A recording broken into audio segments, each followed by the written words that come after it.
ఉన్నాయి కాబట్టి దీని అంతటినీ కూడా ఏసీబీ ద్వారా విచారణ చేయించమని కోరుతున్నాను. అధ్యక్ష, ఈ ఆర్కేవీవై నుంచి ఫండ్స్ డైవర్ట్ చేశారని వాళ్ళ మీద యాక్షన్ అంది. అధ్యక్ష, ఇది ఫైనాన్స్ డిపార్ట్మెంట్ మొత్తం చూస్తుంది. గత ప్రభుత్వంలో ఆర్కేవీవై కాదు అధ్యక్ష, మొత్తం అన్ని ఫండ్స్ డైవర్ట్ చేశారు.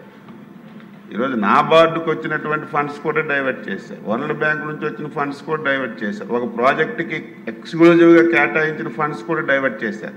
దీని మీద ఫైనాన్స్ డిపార్ట్మెంటు ఏవైతే డైవర్ట్ చేశారో ఆ ఫండ్స్ అన్నింటి మీద వాళ్ళు కూడా చర్చ చేసుకుని వాళ్ళు కూడా ఎంక్వైరీ చేస్తున్నారు.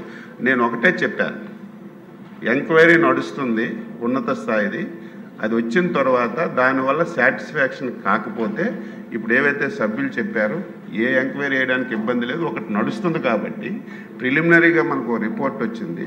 ఫైనల్ రిపోర్ట్ వచ్చిన తర్వాత ఒకవేళ సాటిస్ఫాక్షన్ కాకపోతే ఇంకా ఉన్నత స్థాయి దర్యాప్తు చేసైనా సరే గతంలో ఎవరు తప్పు చేశారో తప్పు చేసిన వ్యక్తుల్ని వదిలే ప్రశ్నే లేదు.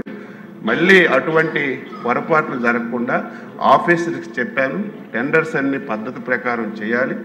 ఒకటి గత 5 సంవత్సరాల అధ్యక్ష L1 L2 అని పెట్టుకోవడమే, వాళ్ళు ఎవరికి పిలిస్తే వాళ్ళే L1 L2, ఇంకొకరు ఎవరు వచ్చేవాళ్ళు కాదు. వాస్తవాలు అవన్నీ మనం చూసాం కళ్ళ ముందు.